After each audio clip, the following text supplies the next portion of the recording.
Hello everyone, nubkeks here. Welcome back to Nub Raids, and it is new patch time, which means new tier list time. And we're going to be walking you through, or I'm going to walk you through all the changes I've made to my tier lists with this new patch, the May patch with all the new champions.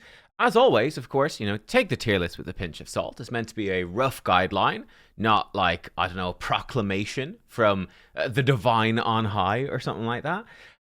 Also, note that I'll sort of be solidifying a bit more my placements for the previous patch champions, which is quite a few Argonites. Now they've been in the game for a while, bit of a better idea for how they're placing. And then I've got my sort of preliminary placements for the newer champions as well. And I'll be adjusting those for the next tier list. And yeah, obviously, as I do my testing videos on them and see how they perform in person, I'll be changing up those rankings. So first of all, the rare tier list.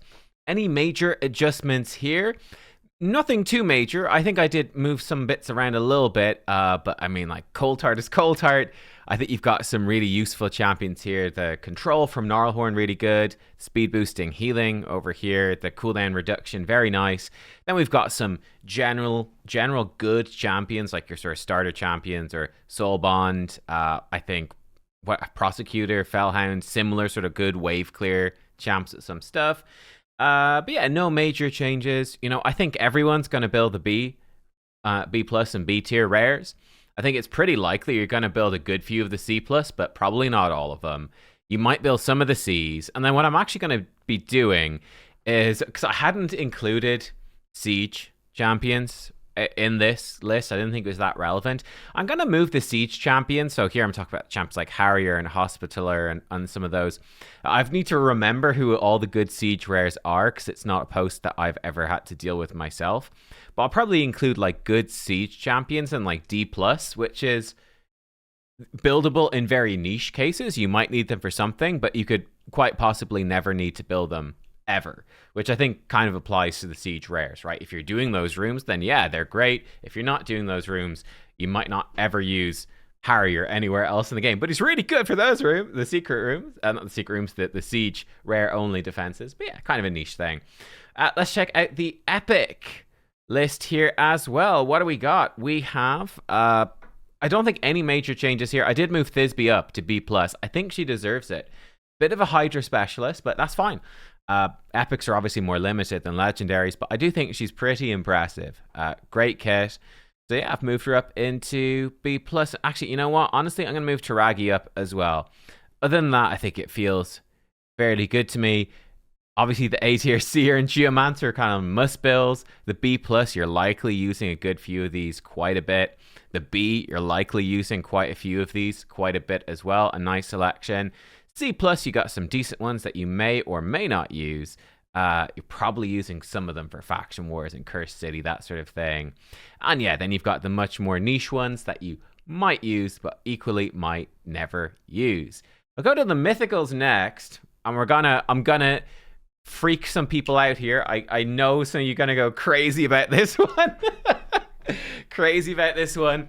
Cinder Fireheart, I've done, or Flameheart, whatever she's called. What is she called? I don't remember. Forge Heart, Forge Flame, Forge Girl. I don't know. But Cinder, I think my vibe from her is probably A+. That was my vibe from testing her. I'm going to see more of her in action when I see the other content creators test her, when I see other players play with her. I was very impressed with her PvP damage in her base form, and I thought she had very generally solid across the board, good performance in PvE in her alternate, but not to a point where it was all that crazy. Like, to me, she felt a bit like Aphidus sort of level PvE in her alternate form, like, but very generally good. And yeah, she's very squishy in PvP in her base form, so I'm not sure. I think A+ probably, but we'll see. We'll see. Maybe she might change based off of some more testing. We'll see. Now, this is the one I think is going to really shock people. Embrys, I've moved him down to A+. The reality for me is Embrys is pretty much a PvP champion. Like, for example, in Grim Forest, he's okay. I mean, he's A+, right? This is still one of the best champions in the very game, right? Best champions across the board, total. However, I don't feel like he's that useful against many bosses because you're not getting the necrosis and the extra hits in his alternate form and that sort of stuff. And the PvP meta doesn't suit him all that well at the moment, to be honest. And you know what? Actually, now I think about it, I think actually I'd be putting Mikage first and Arbase then him. Mikage is doing great. I've actually been using her more and more. Funny enough, in my test server showcases, because that ally attack is really nice against Total Guard. Arguably, she should even be up in S. Am I going to pull the trigger? You know what? Actually, I am going to pull the trigger. I am moving her. In fact, you know what? I'm moving Mikage up, like way up. Not sure. Yeah, I'm moving her way up. I'm doing it. I'm pulling the trigger. Let's go. I know. Yeah, yeah. I think that's fair. I don't think anyone's going to mind that. She's so useful for so many bosses. Coming back a bit into PvP, but just a boss queen as well. But yeah, I think Ember's moving down to A+. PvP focused champion, and the meta is not super kind to him. He's not bad. He's still really good. Same as Arbase. Still really good champions, but I don't know if he deserves to be higher. And the S tier is getting a little bit crowded here for me. This is the one I think also gonna upset people. Arakoa, I do think she's pretty underrated, but I have her at the bottom of the S tier. She's been sitting there because I've seen so little play around with her. But realistically, she's an amazing enemy max HP nuker in her alternate form. I suspect what's gonna happen is that, people aren't really using her. I'll move her down in the list, and then they'll introduce, of course, as soon as I move her down, they'll introduce more levels of dungeons and stuff like that, or, a new coalition boss, and she's going to absolutely be smashing stuff, and it's going to be like, oh, right, actually, yeah, she is a super short cooldown, massive turn meter boosting, triple hit enemy max HP nuker. She's she's doing way more boss damage than Newt. Newt's really good. Oh, she actually is really good. I think that's what's going to happen. I'm leaving her here for now. But yeah, other than that, I think I moved Nell and Commodus down a bit in the list. Not great with Total Guard, but I think you can obviously use a Mikage ally attack, strip off their Total Guard, and then bomb them. There are ways to do it. The other slight change, I have moved Siegfried down from S+ into S. Again, top of S tier is still one of the very best champions in the entire game, bar none. But yeah, I think he's... I obviously don't have him, but the report I'm getting from so many people who do have him is, don't really feel like we can use him half as much in PvP anymore as we could, right? He's just so screwed by Mercurial. I still think he's fantastic for PvP. I think he's still really good. I think he's still disgusting for PvE farming. But yeah, moved him down a bit because of that. I think the S+ is pretty straightforward. I don't think there's any real question there. Carnage might be the one I think people tend to underestimate the most. I think Carnage is absolutely amazing. That block passives, block actives, that can't be removed, spreading it around. I think he's God tier.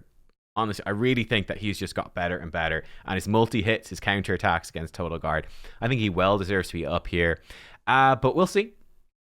We'll see how this stuff changes, but that's the mythical list. And then let's dive into the legendary list, where it's pretty spicy. Lots of stuff going on here. All right, folks, so it's Nub from the future. I've come back in because I did the whole thing talking about the legendaries. I did change my mind on a couple. And yeah, I also realized I forgot to talk about the buffed champions. So as you can see, I finally redone my tier list in Tier Maker for the legendaries, which is... I'd been using Photoshop for a while because basically I think I cleared my internet cache or something. I don't know. And it removed the whole list, and I was like, oh my, there's so many legendary champions. I don't want to redo this whole thing again. But it's the tier list that changes most often because this is really where the bulk of the meta is, right? Epics, don't really get buffed. Well, they never get buffed, and they don't release that many. Mythicals, there aren't that many. Though that list changes a lot, but it's small. It's easy to do. The legendary list, that was kind of crazy. Let's take a look. Again, reminder, this is a rough guide. Don't get too upset if something is in the wrong place, but if you've got strong feelings. So, for example, Togron is a classic example, a champion I don't have, but you guys talk really highly of, which is why he's so highly rated. But yeah, reminder, again... Don't get too upset. I think the easiest thing is for someone to go, I can't believe Togron's only A+. Only A+ is an incredibly high rating. Incredibly high. But I think he's in my opinion at least, he's not going to have as big of an impact as, let's say, a Marius or whatever. And also to note, with a legendary list, in fact, with all the lists, I'm sure I've done these disclaimers, but I just want to make sure they're in. These lists are not in order within the tiers. I did put Marius at the top just for lols, but otherwise they're not in order. It's mostly faction-based. I have put the newer champions at the end. And yeah, so let's dive in with the S tier. I think no major changes. I have put Mavara in the S plus tier. And I'm locking her in there. I will say, so previous patch champs, so we're talking about Mavara, Kosk, who's a previous patch champ? Oh yeah, like Fimo or Baird, whatever. These champions, I'm more locking them in a bit more. They're still not fully locked in, right? But the longer a champion is in the game and the more we see of them being played, the better an idea. At least, I think the better idea everybody has for how good they are. Like Predator is a great example. It took about a month or two for people to really get comfy with Predator and realize he's a pain in the ass. He's a horrible champion. By horrible, I mean S plus obnoxious evading. But yeah, I think Mavara, I'm putting her S plus, which I think is maybe a little spicy. I think other people might be putting her in S. For me, I'm putting her S plus. I'm a huge Mavara fan, and she did just get buffed as well. She just got buffed, right? What happened with her? Will you say? What happened with the buff? Well, basically, I think her with Palace or her with Lady Mikage was a good example. When you had a champion that was bringing in ally attacks, so Palace A1, Lady Mikage A1, classic examples that are happening constantly. Because they were activating an ally attack, it would not activate the Fervor ally attack passive from Mavara's A1. Apparently that was a bug, apparently, and it's been changed. So now it works. So like a Palace does an A1, she brings in a Cassandra. Cassandra does her A1, and then it will do the 50-50 check for Mavara, and it might just then do the Fervor ally attack as well. So that's a really big buff to her. But yeah, I think she's giving you loads of safety, loads of buffs. I think she's great almost everywhere in the game. Yeah, I think she's fantastic. Her biggest downside is that she's quite a different build, like 9-piece protection in PvE versus the 9 Mercurial in PvP. So, and you kind of want different blessing, different everything, really. Similar stats, but different everything else. Makes it a little bit awkward, I would say, for transitioning her between PvE, PvP. I think she'd be excellent for both. I think she's huge. I think she opens up resistance teams as well, which is massive. I think, for me, she's S+. As I said, I think other people might put her lower, but I think she deserves it. Tection up here, he's the new Void Legendary. I'm expecting him to be like, Solinar, Predator, Bayek type obnoxious. I guess I just win PvP. Neve. I mean, like, there's quite a few, I will say, at this point, isn't there? Again, these are classic ones. Solinar, Neve, Predator's not a Void Legendary. Bayek is. Hecaton, now Tection. Quite a few I win button Void Legendaries that they are selling in the last few months alone, really. I don't know. I think it's in a weird spot, but I think in terms of the tier list, I think they're probably that good. I haven't tested him out yet. Again, these newer champions, I will be adjusting them in the list based off of my testing. Haven't tested him out. I will definitely test him. He looks pretty obnoxious for PvP. I'm curious to see if he's good elsewhere, but I think he's going to be so busted for PvP from the looks of it that he's likely to be up here. We will again adjust after testing and after seeing people actually use him. My guess is he's going to end up here. Sidax, this is one I changed my mind on. I originally had him in A+, because that's where I have Wallmaster Atharion, but I sat down and also, again, I talked about this in a video the other day with Cecilia as well. I'm wondering about moving her down, to be honest. Cecilia, like the counterattack for your team, it's really cool. Is it really that good? How good is it really? I don't know. And yeah, she's Void. She won't weak hit. But is she going to be demonstrably better than Wallmaster Atharion in practice? How much better? I'm not sure. And Sidax, to be honest, he's got AoE decreased defense, AoE decreased speed, increased defense, increased speed, and ally protection for your team. Oh, and his A1 does decreased attack and Pain Link, weirdly. I think the Pain Link not super useful, but he's got so much utility. I genuinely think, like, yeah, sure, the team counterattack is nice. I think I'd rather have the increased speed, AoE decreased defense, AoE decreased speed. I mean, on short cooldowns as well. Like, I think that's actually probably more useful. I think he's going to be an insane use him everywhere champion. Probably. I don't know. I need to test him out, but I'm like, man, he seems ridiculously good. Like, what a generalist. I think he's probably better than Cecilia, and she's a void, and she's recent enough as well. Really shouldn't be. I actually think her passive needs a buff. Because I think the void should be better. It's a void. It should be better. He's crazy good, I think. Other new champs, Kosk is looking incredible. Just brilliant damage dealer with poisons. I saw Tyraku testing him. I was very impressed, so I have him up here. I think the new fusion, I'm bouncing between A or A plus for the new fusion. I really like him though. I think, as a reviver, healing, keeping your team alive, controlling.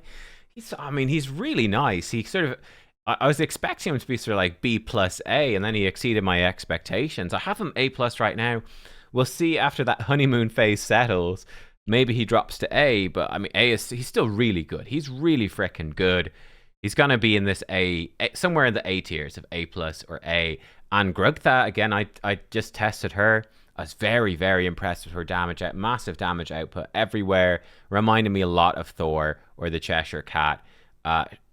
Cheshire Cat has got the cheat death survivability. She's just got damage for days. But my God, it reminds me a lot of Thor, just blitzing AoE damage like there's no tomorrow. So I think she's probably actually extremely useful in a lot of content. I think Tholen is better against single target bosses, but I think for AoE, she's like way ahead from what I can see. Like she looked crazy, so excited to see more. Over here in the A tier, anything spicy? Keberon, I'm not 100% certain if he deserves to be up here. He might be more of a B plus. Great damage, AoE burn, bit of block revive. Spamming some of those A1s. He's B plus for sure. Like, what a great generalist champ. Very useful. I'll put him B plus. I'll leave him there for now. It's an assassin guy. I just wasn't too taken with Augusta, unfortunately. But up here, we've got... okay, so Edward. Edward has exceeded expectations, actually. He's been performing very well. He's actually doing really well. Like, the Mercurial sort of meta, the dude's actually doing really well in. And he is being run as the anti-block damage as well, as that's becoming more popular. I've seen people like... who have I seen? Oh my God, I'm drawing a Snackbox. I saw Snackbox using him or talking about him in Siege. So yeah, I think that he has proven himself to be actually really solid. So I'm leaving him up in A for now. So he actually did better than I thought that he was going to be. He's one that other people proved to me was better than I thought. I really didn't expect him to end up this high, but he did. Zaloko, the new dude, he seems very solid. Mini Fina, but with a revive. Seems cool, reliant on manual play. I guess it doesn't really matter where I put him because no one's ever going to get him. Like, nobody's got 3 friends that are going to come back to the game. Unless the friends are yourself. Yeah, I don't know. He looks solid, though. I think he looks very good. I think, same with Fina. I think he's kind of a pain in the ass. Maybe he deserves to be higher. We will see. We didn't get him on the test server, so I can't test him. So yeah, I'm not sure. And then Septimus it looks very impressive. It looks like he hits like a truck. He's just a bit lacking in areas where he can be used. He's sort of thriving in easier content. But Damage Monster. Big AoE, Damage Monster, blasting off. Bit weaker. He smacks in PvP, but he's a glass cannon. And then in PvE, I think the damage cap is not his friend. But he seems real good. Yeah, he seems good now. This is pretty cool. And yeah, let's see. Other new champions. Okay, so Femo and Baird or Bairn or whatever he is called. They seem like solid crowd control champs. Bit better than average with some cool utility. So yeah, I'm putting them both in B+, bit better than average. Yoshi the Drunkard, after his rework, I think he's probably B+. Like, great utility, loads of great buffs and debuffs. He's doing a lot. I mean, again, you can see the B+ champs. These are above average. You got some excellent champs in here that are very useful. I think he fits into this. I think he's not as impactful as like the A tier champs who are more like, wow, holy shit. But I mean, he's close, man. Like, he is good. But yeah, B+ is solid. They're having a big impact. They're very nice champions. Who else is new? Okay, so Noson and Pelagus. I have to test Pelagus. I've tested Noson. I was not super impressed. I think he's a good provoke bot for PvE. I think he's an okay damage dealer for PvP. I think he's an average champ. I'm not too thrilled about him. I think he's fine, but one of the weaker ones recently. And Pelagus as well. Maybe I'm a little harsh on this guy, but I don't know. I gotta test him out myself. I saw Cruisin test him and say that he sucks. So I think he seems like a PvP focused champ to me, and wave control. But yeah, like if Cruisin is not impressive in PvP, I mean, how high can you rate him? I don't know. So that's sort of where I'm at with him. I'll test him myself, and I might adjust it. We'll see. And then we haven't really had any recent champions that are absolute dog shit, to be honest. This Void Legendary stands out as being like, what happened there? But yeah, I think that is where we are at. So I think the Septimus and Yoshi reworks are both excellent. They're great champs. And yeah, this is a pretty beefy set of new champs that we're going to be ending up with here. Yeah, I mean, the big question for me is whether these two will settle into like A+, or whether they'll drop to A, but I'm really happy with both of them. I think they're great. That's the main point I want to make. I think I've been very impressed, and I do think that these new champions and buffs here are like real good, and Sidax is looking real good. I do need to test out this guy to see, does he deserve this top spot, but I do think he's going to be a bit of an I win button in PvP. So yeah, there we go. Again, I might tweak this list more in the future. Like I kind of would like to get the S tier a bit bigger. But yeah, we will see. Like maybe Harima deserves to move up with Ninja as a good alternative. That's one. Harima maybe, I don't know. Yeah. I'm not sure. I'm not sure exactly. I could even like honestly combine the S plus and S and the A plus and A, the B plus and B. I think just splitting it up and having some more of that nuance is probably helpful. But yeah, like I guess S plus and S for me are like 5 out of 5, 5-star champs. A plus is a 4.5. A is a 4. B plus is like a 3.5, but that's still good, right? And then B is like a 3, fairly average. Yeah. I don't know. Guys, let me know your thoughts. I guess I'll just jump back. I can't remember. I think I was ending with this, but I'm sure I had an outro for the original video. So I will leave it with the original nub. But yeah, you might have seen the 2 versions of this tier list drop on my Discord. They are in my Discord right now, so you can find them there. But yeah, give me your feedback. Again, I always try to take it on board. And I'm particularly keen to see players who pull these new champions or pull some of the newer champions. What has your experience been with these newer champions? Have they lived up to the hype? Have they fallen short of expectations? How do you find them? Let me know. Okay, I'll see you next time.